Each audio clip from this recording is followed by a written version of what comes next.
인트로, 바다 너머로 향하는 영적 여정. 안녕하세요. 여러분, 노인 솔로몬입니다. 오늘은 나니아 연대기 5번째 이야기 새벽 출정호의 항해로 여러분을 초대합니다.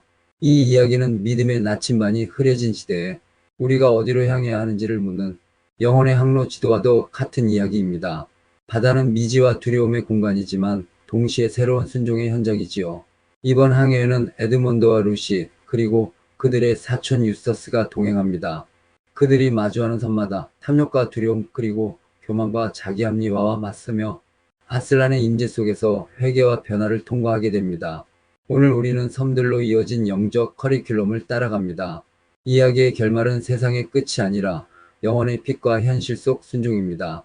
자, 파도를 가르며 새벽 출정호에 승선합시다. 세상의 마지막까지 무사히 항해하실 수 있도록 끝까지 시청 부탁드립니다. 첫 번째 파트, 그림 속으로 들어간 아이들. 비가 깬 뒤에 눅눅한 오후, 유스터스의 집. 한쪽 벽에 걸린 배 그림은 햇살에 반짝이며 실제 파도처럼 미세한 물결을 일으킵니다. 루시와 에드먼드가 숨을 고르는 사이, 유스터스는 저런 건 유치한 환상일 뿐이야 라며 핀잔을 던집니다. 그 순간 그림의 바람이 방 안의 커튼을 밀어 올리고 파도가 액자 밖으로 흘러넘칩니다. 차가운 바닷물이 발목을 감싸고 한 번 더 쏴하고 밀려오자 방은 순식간에 바다로 변합니다. 새 아이가 허우적거리며 떠오를 때 황금빛 뱃머리가 햇살을 받은 눈부시게 장엄한 배가 접근합니다.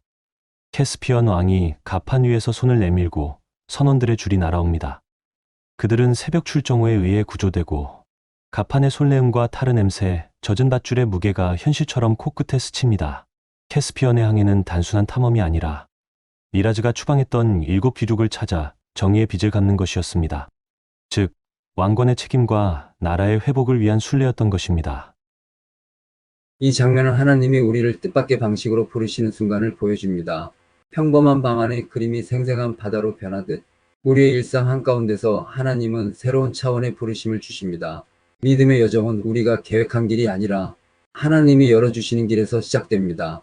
히브리서 11장에 기록된 아브라함처럼 우리는 알지 못하는 곳을 향해 떠나야 할 때가 있습니다. 신앙은 안전한 방에 머무르는 것이 아니라 믿음으로 바다에 몸을 던지는 용기입니다. 오늘 우리의 삶에도 하나님이 지금 일어나라, 나와 함께 새로운 바다로 가자고 부르시는 순간이 있다는 사실을 기억해야 합니다. 두 번째 파트, 론제도의 노예시장, 억압을 깨는 해방의 복음.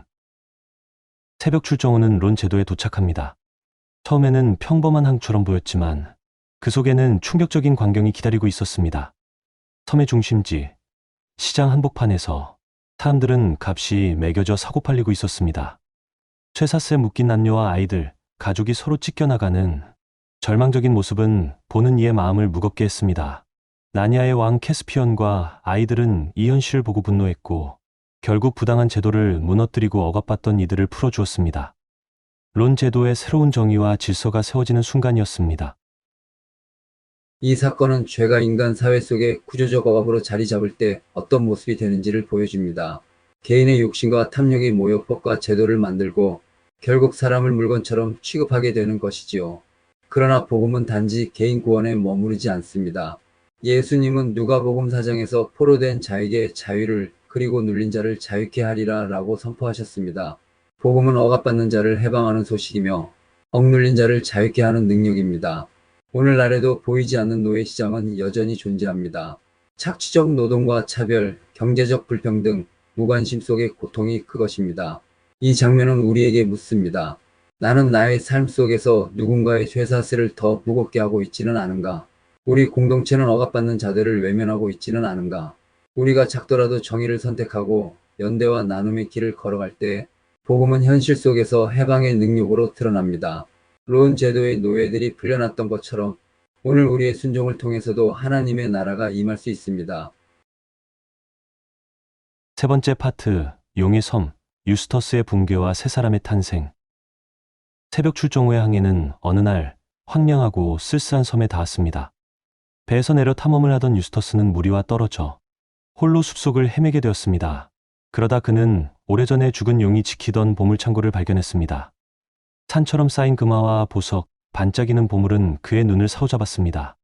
유스터스는 탐욕에 이끌려 보석을 움켜쥐고 팔찌를 팔에 끼웠습니다. 그러나 곧 깊은 피로에 사로잡혀 그곳에서 잠들고 말았습니다. 깨어났을 때 그는 인간이 아니라 거대한 용으로 변해 있었습니다. 괴물 같은 모습은 곧 그의 내면을 드러낸 것이었습니다. 늘 이기적이고 자기중심적이었던 그의 삶이 이제 외형으로 드러난 것입니다. 그 후 유스터스는 깊은 고립과 절망 속에서 자신을 돌아보게 되었고 그제야 그는 비로소 깨달았습니다. 내가 얼마나 자기밖에 모르고 얼마나 다른 사람들을 무시하며 살아왔는가. 그 순간 아슬란이 나타났습니다. 아슬란은 그를 데리고 샘물 곁으로 갔습니다. 유스터스가 스스로 비늘을 벗기려 했지만 아무리 애써도 소용없었습니다. 그때 아슬란이 그의 몸에 발톱을 대어 두껍고 굳은 용의 껍질을 하나하나 찢어냈습니다. 고통스러웠지만 그 고통 속에서 유스터스는 점점 자유로워졌습니다. 마지막 비늘이 벗겨졌을 때 그는 다시 인간의 모습으로 서 있었습니다.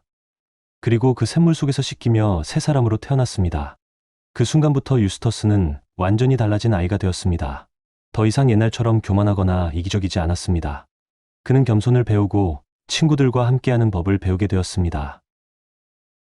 유스터스가 용으로 변한 사건은 죄의 본질을 드러냅니다. 탐욕과 교만은 결국 인간을 괴물로 만듭니다. 겉으로는 멀쩡해 보여도 자기중심적인 삶은 우리 영혼을 일그러뜨리고 고립시키지요. 사실 우리 모두는 영적으로는 작은 용과 같은 존재일 수 있습니다. 하지만 문제는 스스로는 결코 그 껍질을 벗어낼 수 없다는 것입니다. 유스터스가 발버둥쳤지만 아무 소용이 없었던 것처럼 인간의 노력만으로는 죄의 굴레를 끊을 수 없습니다. 바로 그때 아슬란, 곧 예수 그리스도의 은혜가 개입합니다. 그분은 고통스러운 방식으로라도 우리의 교만과 탐욕을 찢어내시고 새 사람으로 다시 세우십니다.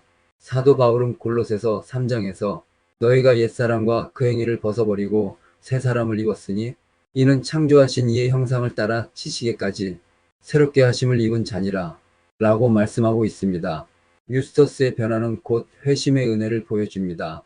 그리고 그것은 단 한 번의 사건이 아니라 우리의 삶 속에서 계속 이어져야 할 과정이기도 합니다.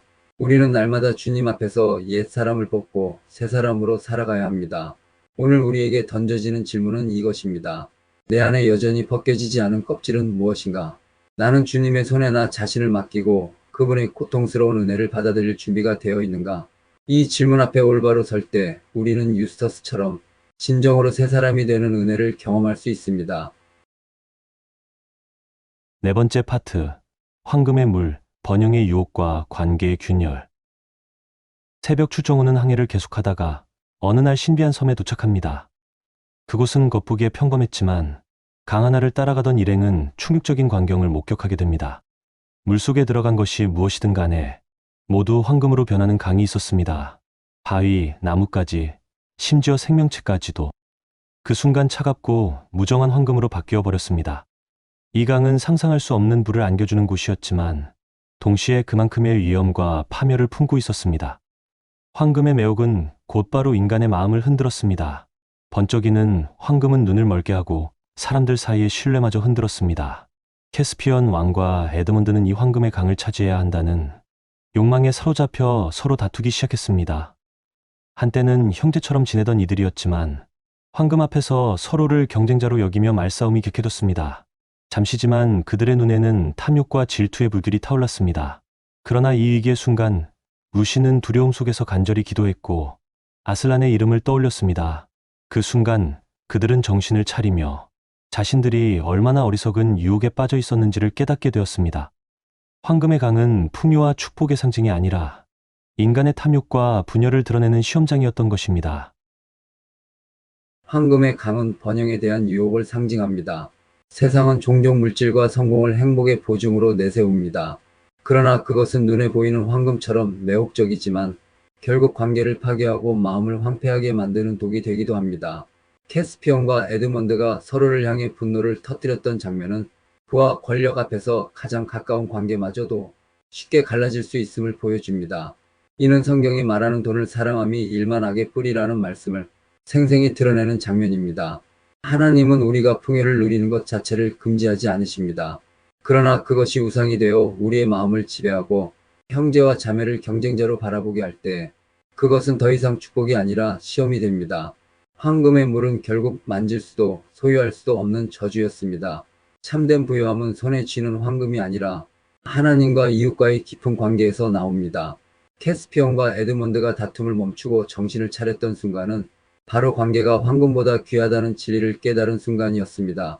우리의 삶에서도 번영과 성공이 때로는 하나님보다 더 큰 자리를 차지하려 할 때가 있습니다. 그러나 아슬란을 기억하는 루시처럼 하나님 앞에 무릎 꿇을 때 우리는 다시 눈을 뜨고 참된 우선순위를 회복할 수 있습니다. 다섯 번째 파트, 보이지 않던 자들, 더플퍼드와 지혜의 통치. 새벽 출정 후는 바람에 이끌려 또 다른 섬에 도착합니다. 그러나 이곳은 다른 섬들과 달리 기묘한 침묵으로 가득 차 있었습니다. 발자국 소리는 들리는데 정작 보이는 것은 아무것도 없었습니다. 마치 보이지 않는 존재들이 이들을 둘러싼 듯한 분위기였습니다. 곧 이들은 스스로를 더플퍼드라고 부르는 괴짜 같은 종족을 만나게 됩니다. 사실 그들은 마법의 실수로 인해 모두 보이지 않게 된 상태였습니다. 그들은 이 상황을 불편해하면서도 동시에 자신들의 어리석음을 감추고 싶은 듯 행동했습니다. 더플퍼드들은 캐스피언 일행에게 도움을 요청했습니다. 그들을 보이게 만들 수 있는 유일한 방법은 섬에 거하는 현자 코리아킨의 지혜를 따르는 것이었습니다. 그러나 그 과정에서 더플퍼드들은 불평하고 서로 투덜거리며 현자의 권위를 의심하기도 했습니다. 마침내 루시가 코리아킨의 책을 펼쳐 주문을 읽었을 때 더플퍼드들은 다시 눈에 보이게 되었습니다. 그들은 크게 기뻐하며 코리아킨의 지혜로운 다스림을 받아들이게 되었습니다. 이 사건은 보이지 않던 자들이 보이는 존재로 회복되는 동시에 그들의 마음속에 질서와 감사가 자리 잡는 전환점이 되었습니다. 더플퍼드의 이야기는 곧 인간의 어리석음과 하나님의 지혜로운 통치를 보여줍니다. 그들은 자기 고집과 불평으로 가득 차 있었고 그 결과 보이지 않는 상태라는 부끄러운 현실에 머물렀습니다. 이는 인간이 하나님을 떠나 자기 욕심대로 살 때 결국 빛을 잃고 어둠 속에 가려지는 모습과 닮아 있습니다. 그들을 회복시킨 것은 루시가 읽은 책, 즉 말씀이었습니다. 말씀은 숨겨진 것을 드러내고 질서를 회복시키며 인간을 다시 참된 자리로 돌아오게 합니다. 성경이 주의 말씀은 내 발의 등이요 내 길의 빛이라고 한 그대로 더플퍼드들은 말씀을 통해 보이지 않던 자에서 보이는 자로 바뀐 것입니다. 또한 코리아킨의 지혜로운 다스림은 하나님의 통치와 닮아 있습니다. 하나님의 다스림은 억압이 아니라 우리를 자유롭게 하고 바른 길로 인도하는 사랑의 통치입니다. 더플퍼드들이 불평을 멈추고 순종할 때 그들의 삶은 비로소 기쁨으로 회복되었습니다. 우리 역시 신앙의 여정 속에서 때로는 보이지 않는 자처럼 방황하고 자신의 어리석음에 사로잡힐 때가 있습니다. 그러나 말씀 앞에 나아갈 때 하나님의 통치를 기쁨으로 받아들일 때 우리는 다시금 참된 존재로 드러나며 빛 가운데 걸어가게 되는 것입니다. 여섯 번째 파트, 어둠의 섬, 악몽이 실제가 될 때. 새벽 출정 후는 항해를 이어가다가 바다 위에 드리운 짙은 안개와 어둠을 만납니다. 해와 달빛조차 스며들지 않는 그곳은 곧 어둠의 섬이었습니다. 배는 점점 깊은 안개 속으로 빨려 들어가고 그 안에서 병사들과 아이들은 설명할 수 없는 두려움에 사로잡히기 시작했습니다. 이 섬의 끔찍한 비밀은 곧 드러났습니다. 이곳은 사람이 가장 두려워하는 악몽이 실제로 현실이 되는 곳이었습니다. 각자가 마음속 깊이 숨겨두었던 공포와 불안이 눈앞에 펼쳐지고 피할 수 없는 현실처럼 다가왔습니다. 두려움은 선원들을 마비시키고 희망마저 꺼뜨리는 듯했습니다. 그러나 그때 루시가 간절히 아슬란을 부르며 기도했습니다. 그러자 갑자기 어둠 속에서 하얀 빛이 배 위로 쏟아지듯 내려왔습니다. 그것은 아슬란이 보낸 위로와 능력이었습니다. 그 빛을 따라 새벽 출정 후는 점차 어둠의 섬을 벗어나 다시 열린 바다로 나아가게 되었습니다. 어둠의 섬은 단순한 환상이 아니라 인간 내면의 두려움과 죄책감이 만들어내는 실제적 고통을 상징합니다. 우리는 모두 겉으로는 강해 보이지만 마음속에는 말할 수 없는 두려움과 상처, 트라우마를 지니고 있습니다. 그것이 삶의 순간에 불쑥불쑥 드러나 우리를 올가맬 때 마치 현실보다 더 무서운 그림자가 되어버리곤 합니다. 성경은 사망의 음침한 골짜기를 다닐지라도 해를 두려워하지 않을 것은 주께서 나와 함께 하심이라고 말합니다. 어둠의 섬을 건너던 아이들이 경험한 것도 바로 이 진리였습니다. 어둠은 강력했지만 아슬란의 빛 앞에서는 힘을 잃었습니다. 우리 신앙의 여정에서도 어둠의 섬과 같은 순간이 찾아옵니다. 실패의 두려움, 미래에 대한 불안, 죄책감, 관계의 상처가 우리를 집어삼키려 합니다. 그러나 우리가 기억해야 할 것은 어둠은 영원히 지속되지 않는다는 것입니다. 주님의 빛은 언제나 더 크고 강하며 우리가 그분을 부를 때 반드시 임하십니다. 따라서 어둠의 섬은 단지 무서운 곳이 아니라 기도와 하나님의 임재의 능력을 체험하는 장소가 됩니다. 어둠 속에서 드러나는 우리의 연약함은 오히려 주님의 능력을 더욱 분명하게 드러내는 통로가 되는 것입니다. 7번째 파트, 라만두의 섬과 아슬란의 식탁, 은혜의 질서. 어둠의 섬을 지나 한참을 항해한 세력 출정호는 아름답고 고요한 섬에 이릅니다. 이곳은 마치 천상의 정원을 연상케 하는 풍경이었고, 그 한가운데에는 끝없이 길게 펼쳐진 식탁이 놓여 있었습니다.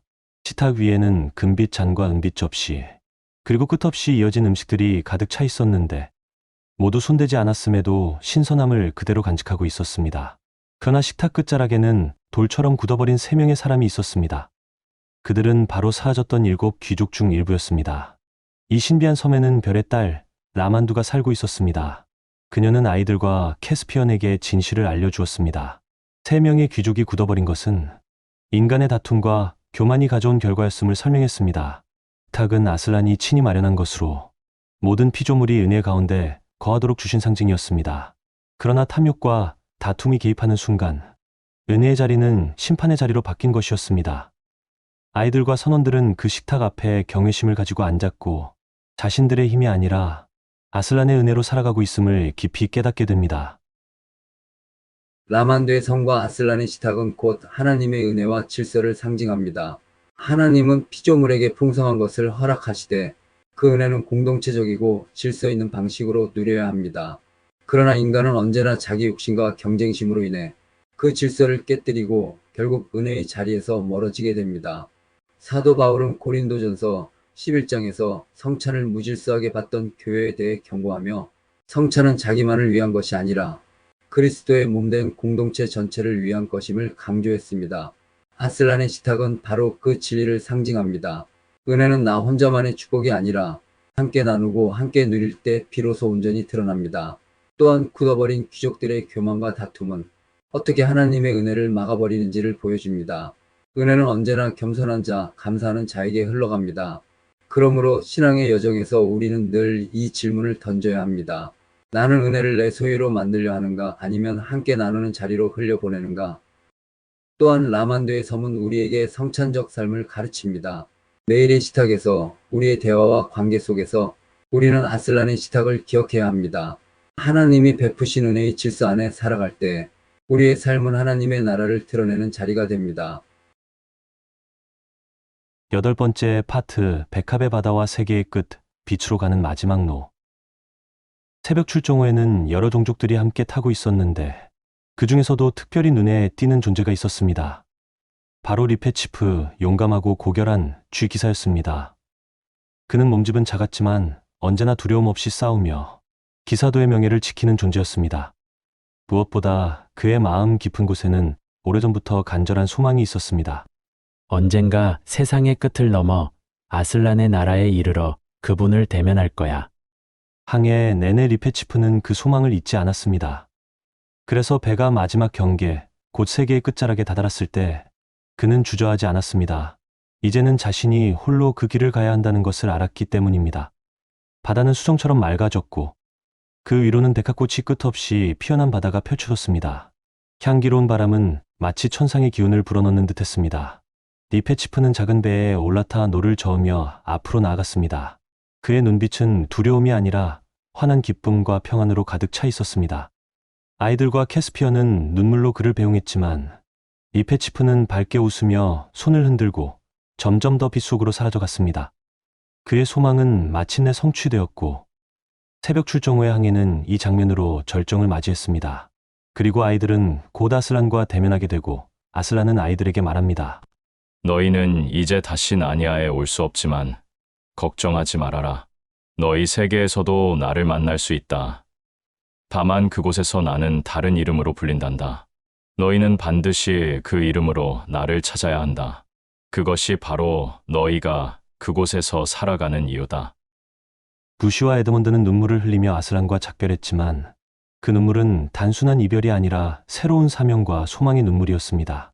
그들은 다시 자신의 세계로 돌아가지만 그 마음속에는 아슬란의 약속이 깊이 새겨져 있었습니다.